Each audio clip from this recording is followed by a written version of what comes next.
और उनकी पत्नी सुजाता की चमचमाती महंगी कार बंगाल की एक पुरानी बस्ती की सुनसान गली में एक बेरौनक से पुराने मकान के बाहर आकर रुकती है। सुजाता, ये तुम मुझे किस जगह लेकर आई हो? ये तो कोई गरीबों की बस्ती लगती है। यहाँ ऐसा क्या है? हीराचंद के कुछ भी समझ में नहीं आ रहा था कि सुजाता उसे ऐसी अजीब सी जगह क्यों लाई है, जिस मकान में दिन में भी अंधेरा दिख रहा था और धुआं उठ रहा था। आप मेरे साथ अंदर चलिए, सब समझ जाएंगे। यहाँ हमारी हर समस्या का समाधान मिलेगा। सुजाता और हीराचंद आशंकित कदमों से उस मकान में दाखिल होते हैं। तभी उन्हें किसी महिला की बाहरी आवाज सुनाई पड़ती है। चले आओ, चले आओ। हीराचंद ने देखा कि उस मकान के अंदर अंधेरा था। अचानक हीराचंद की निगाह एक कमरे की ओर पड़ी, जिसके अंदर हल्की हल्की सी रोशनी आ रही थी और उस कमरे के अंदर से धुआं उठ रहा था। शायद उस कमरे के अंदर आग जल रही थी। है? ये किसकी आवाज है? यहाँ इतना अंधेरा क्यों है और ये धुआं कैसे उठ रहा है? मेरा तो यहाँ दम घुट रहा है। सुजाता और हीराचंद धीरे धीरे कदमों से उस कमरे के अंदर चले गए। अंदर वाले कमरे में बिखरे बाल वाली एक खूबसूरत सी बूढ़ी औरत सामने जल रही आग में एक मुर्गी की गर्दन काटकर उसका खून गिरा रही थी और मुर्गी का शरीर छटपटा रहा था। ये देखकर सुजाता को उबकाई आने लगी। हीराचंद ने सुजाता की ओर देखकर कहा, तुम ही मुझे यहाँ लेकर आई हो और खुद ही घबरा रही हो। कौन है ये भयानक सी शक्ल वाली औरत और हम यहाँ क्यों आए हैं? अचानक उस औरत ने एक झटके में मुर्गे की गर्दन धड़ से अलग कर दी। ये देखकर सुजाता के मुंह से चीख निकल गई और सेठ हीराचंद भी सहम गया। वो बहुत डरावना नजारा था। ये अघोरा ताई हैं। ये हमें अपनी काली तंत्र विद्या से संतान सुख प्रदान कर सकती हैं। इसलिए मैं आपको यहाँ लेकर आई हूँ। कैसी बात करती हो? जहाँ बड़े से बड़े डॉक्टर सफल नहीं हुए, वहाँ ये मामूली औरत क्या कर लेगी? हीराचंद की बात सुनकर अघोरी ताई ने गुस्से से हीराचंद की ओर देखकर कहा, नादान हीराचंद, काली विद्या में इतनी शक्ति है कि मरे को भी जिंदा कर दे। संतान पैदा कराना कौन सा मुश्किल है? तुम्हें मेरा नाम कैसे पता? क्या तुम सच में हमें संतान सुख दिला सकती हो? तुम जितनी दौलत मांगोगी मिल जाएगी, अगर ये संभव है तो। संतान का नाम सुनते ही हीराचंद की आंखों में चमक आ गई। वह संतान के लिए कुछ भी कर सकता था। तुम लोगों को मुझे एक नवजात शिशु लाकर देना होगा। मैं उस शिशु की बलि चढ़ा दूंगी और फिर वही शिशु तुम्हारे घर में फिर से जन्म लेगा। नवजात शिशु की बलि का नाम सुनते ही सुजाता और हरिचंद डर के मारे सिहर गए, पर उनकी आंखों में उनकी संतान का सपना ज्यादा बड़ा था। वो सब करने को तैयार थे। अघोरा ताई, आप जैसा कहेंगे हम वैसा करेंगे। बस हमें संतान सुख दिला दो। बिना वारिस के हमारी दौलत किस काम की? संतान सुख के लिए अंधे हो चुके सुजाता और हरिचंद अपनी नौकरानी शीला से एक नवजात बच्ची चोरी करवा के अघोरी ताई को दे देते हैं।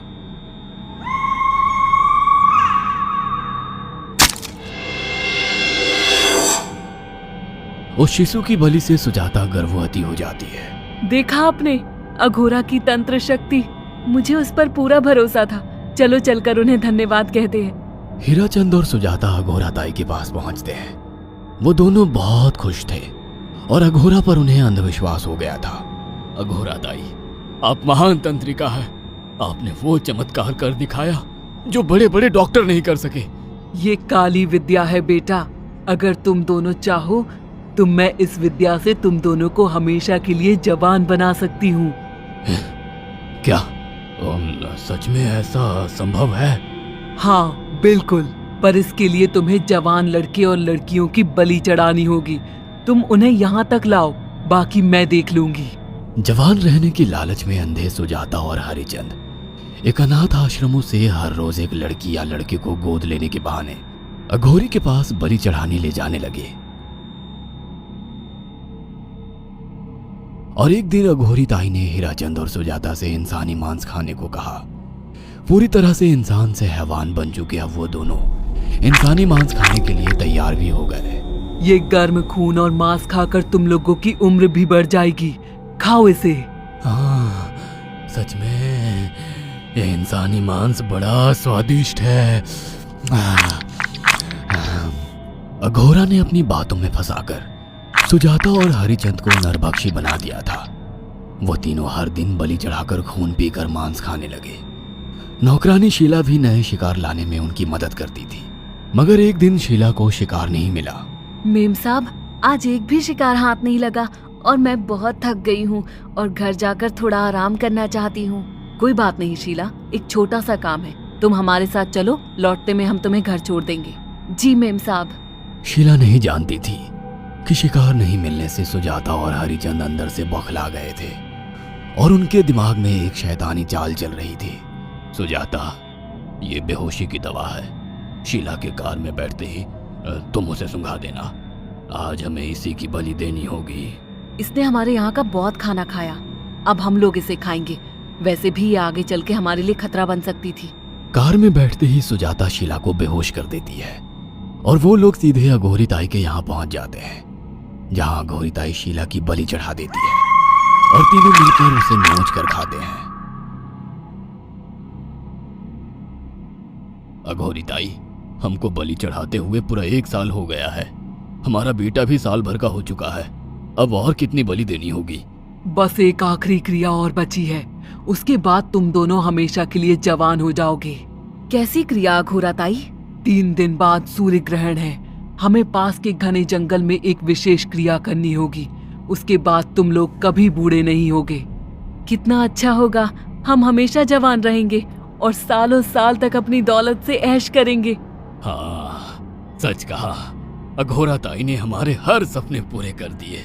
3 दिन बाद बंगाल के बियाबान जंगल में कोहरे और ओस से भीगे पेड़ों के बीच एक घने बरगद की बेलों पर कटे इंसानी सिर लटक रहे थे, जिसमें से खून टपक रहा था। काले जादू का सामान भी रखा था। कितनी भयानक जगह है ये, हर तरफ कटे हुए सर लटक रहे हैं। थोड़ी देर में सब समझ जाओगे, बैठ जाओ और मेरे साथ ये मंत्र दोहराओ। ओ, अघोरा, ये किन लोगों की कटी हुई गर्दनें हैं? आप यहाँ क्या करने वाली हो? हीराचंद की बात सुनकर अघोरा जोर जोर से हंसने लगी और उसने एक शैतानी हंसी हंसते हुए हीराचंद की ओर देखकर कहा, तुम जैसे ही लोगों ने अपनी इच्छाओं को पूरा करने के लिए इन लोगों की बलि चढ़वाई है और फायदा उठाया है।